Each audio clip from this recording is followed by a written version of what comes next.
안녕하세요. 오늘은 8월 11일이죠. 연중 19주일입니다. 다해 연중 19주일. 요한복음 6장 41절에서 51절이죠.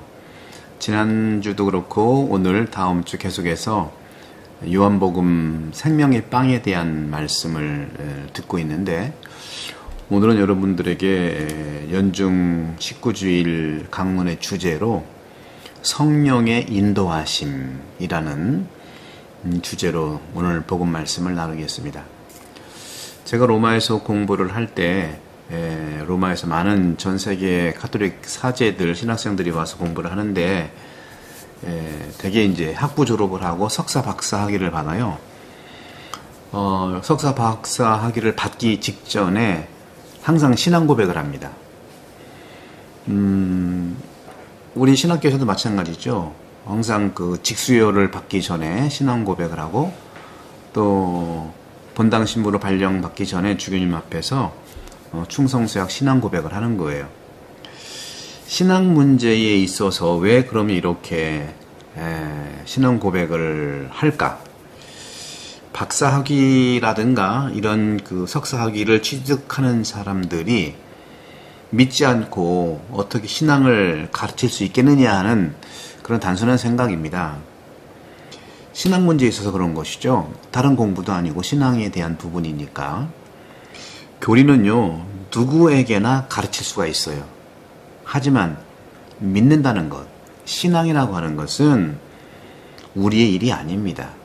바로 오늘 복음에 제가 강론 주제로 제목으로 성령의 인도하심이라는 말씀드린 것처럼 바로 누구에게나 언제 어떻게 은총을 주시는 성령의 일이라는 것이죠. 그래서 오늘 복음에서 예수님께서 그러죠. 내가 생명이 빵인데 아버지께서 이끌지 않으시면 아무도 아버지께 올 수가 없다 하는 말씀하고도 연결이 되는 거예요.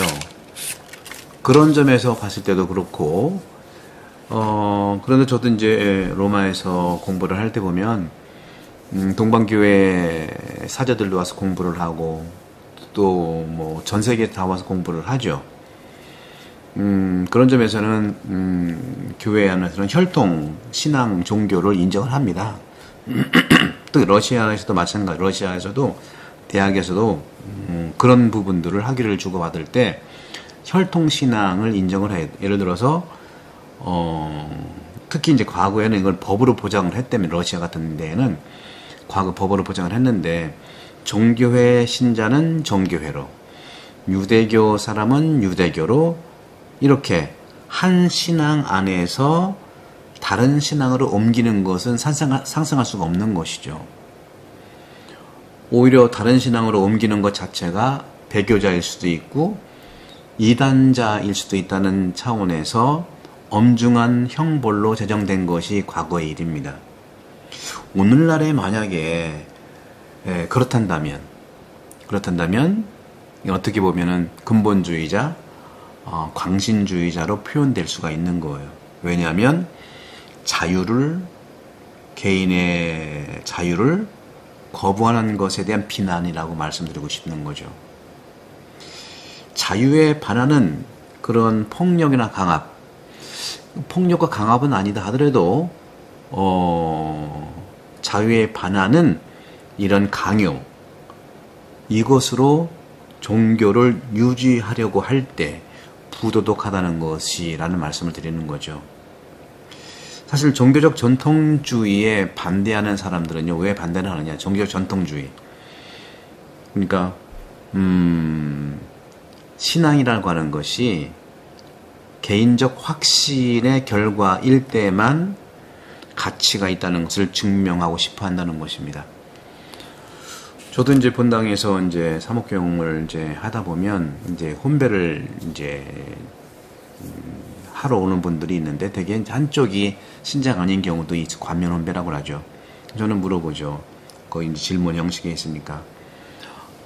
나중에 자녀가 태어나면 천주교 세례를 받고 천주교 신앙을 이렇게 기르도록 할 겁니까? 물어보면 신자인 한 배우자는 그렇죠 하는데 신자가 아닌 분은 그 개인의 선택 아닙니까? 그렇게 얘기를 하는 거예요. 거기에 이제 딜레마가 있는 거예요. 개인의 선택이라는 것이 조금 전에 말씀드린 것처럼 자유를 드리는 것이라 하는 그런 부분인데 뭐 그걸 반대하고 싶지는 않아요. 근데 어떤 것을 말씀드리고 싶냐면 개인의 선택이라는 것이 과연 또 어떤 것이냐는 걸 잘 들어보다 봐야죠. 여러분들이 세상에 나올 때 여러분들이 선택을 해서 세상에 나온 사람은 하나도 없잖아요. 그죠? 그것을 이제 우리는 이제 부르심이라고 하고 이것을 믿음이라고 하고 신앙이라고 하는 거예요. 이태리에 저도 그런 일이 있었어요. 카톨릭 신자 청년인데 그 청년이 불교 신자가 됐어요. 나는 불교 신자가 됐습니다 하고 선언해 버렸어요. 그랬더니 그 청년의 어머니는 독실한 카톨릭 교우잖아요. 어머니는 갑자기 자기 아들이 카톨릭 신자인데 청년이 되어가지고 불교 신자가 된 선언을 하고서 어찌 된 것인가 봤더니 개인 신념 때문에 그렇다는 거예요. 개인 신념이라는 게 뭔가. 그리고 개인 신념 때문에 불교 신자를 선언을 했다는 거예요. 근데 이제 하나는 그 아들을 잘 알고 있는 한 신부님이 계셨어요. 아들을 잘 알고 있는 신부님은 어머니한테 이런 말씀을 했죠. 자매님, 아들이 개인적인 믿음이라면 걱정하지 마세요. 내일은 또 바뀔 겁니다. 이런 부분 저도 말씀드리고 싶어요. 저도 이제 호주에 있다가 신학교에 오래 있다가 호주에 4년 있다가 여기 와서 작년에 이제 판공 때 구역으로 나가서 판공하고 성사 드리고 하는데 또 어떤 분들은 걱정하는 게 자기 아들, 딸들이 나오지 않는 것을 굉장히 걱정을 해요. 그래서 걱정하는 것은 기도니까 괜찮습니다만은 부모님들이 행복하게 신앙생활을 잘 하시면 행복한 삶을 살면 아들, 딸들도 영향을 받습니다. 그렇습니다. 개인적인 신념이라고 하는 것은 뭐냐? 여기서 굉장히 중요한 포인트인데 개인적인 신념은요. 산발적인 추론의 결과가 아니에요. 다시 말하면 산발적인 추론의 결과, 추론이라는 뭘까요? 합리적이고 이성적인 그러한 통계를 얘기하는 거죠. AI를 얘기하는 거예요. AI가 얼마나 많이 물어보면 얼마나 또 추론해서 또 공부해서 논리적으로 항상 얘기를 하잖아요. 그죠? 그래서 개인적인 신념은 여러 가지가 흩어져 있는 추론의 결과가 개인 신념이 아니라 지속적인 삶과 경험의 결과가 바로 개인적 신념이라는 거죠. 개인의 믿음이라는 거죠. 여기서 우리는 역사의 예수에 대한 기록을 가지고 있는 복음을 잘 들여다보십시다. 복음이라고 하는 것은 어느 추론의 결과가 아니잖아요. 통계를 막 재가지고 이렇게 서론, 본론, 결론 이렇게 해가지고 이런 것들이 아니라 신앙에 대한 역사적 문헌이에요. 문서. 신앙에 대한. 추론이 아니라 신앙에 대한 거예요. 역사적 문헌이라는 거죠. 삶이라는 거죠. 경험이라는 거죠. 추론이라고 하는 것은 이 일을 반박하고 하나 A라는 의견을 냈다면 B라는 의견으로 반박하는 거예요. 추론은 이렇게 이 의를 반박하는 데 유용하지만 믿음에는 충분치 않아요. 저도 이런 경험을 좀 많이 해봅니다. 그런 점에서 제가 너무 좋아하는 서봉세 신부님께서는 좀 이렇게 심하게 말씀하신 것 같은데 철학이 필요 없다고 항상 말씀하시는 분이에요. 철학은 필요 없다. 믿음의 구체적인 깊이와 역사를 보자 하는 거. 그래서 그분은 늘 한쪽 손에는 성경을, 한쪽 손에는 신문, 세상에 대한 소식을 가지고 살아라 하는 말씀을 하셨는데 그렇습니다. 저도 이제 본당 생활을 다 그런 건 아닌데 또 자기가 오랫동안 신앙생활을 하고 어떤 세를 이렇게 얘기하는 거 있잖아요. 어느 그룹, 단체가 그룹이 굉장히 많아질 때 그룹이 많아질 때요. 복음으로 돌아가지 않으면 추론으로 끝납니다. 서로 갑론을박으로 새를 부풀려가지고 비복음적으로 나갈 가능성이 굉장히 많아요. 왜? 그들은 예수를 만날 수 있는 기회를 더 가져야 된다는 증거라는 것이죠. 추론은 이 의를 반박하는데 유용하지만 믿음에는 충분치 않습니다. 우리는 믿음 안에서 발견할 수 있는 본래의 역사의 예수, 복음의 예수로 돌아가야 되는 거예요. 믿음은 그렇기 때문에 성령의 은사라고 얘기하는 것이죠. 이 은총이 주어지기 전에 누구도 신자가 될 수 없다는 말입니다. 고린도전서 12장 3절 바오로 사도의 말씀에 의하면 성령의 활동 없이 누구도 예수님은 주님이시다 하고 말할 수 없다 하고 말해요. 성령에 이끌려서 예수님이 주님이라고 우리는 고백할 수 있다는 걸 말하는 것이죠. 이 성령의 선물이 뭘까요? 성령의 인도하심이 뭘까요? 성령의 인도하심은 선물인데 이 선물은 구체적인 삶에서 어떻게 나타날까요? 양심의 소리로 나타납니다. 따라서 우리는 양심의 소리에 따르면 되는 거예요. 이마누엘 칸트, 유명한 그 철학자인 이마누엘 칸트도 이렇게 얘기를 했어요. 두 가지 놀라운 사실을 나는 발견한다. 전 인생을 살면서. 한 가지는 별이 빛나는 하늘이 너무나 놀랍다. 한 가지. 우주의 관점에서. 또 한 가지는 내 마음속에 양심의 소리에 놀랍다는 거예요. 서로 통하는 것이죠.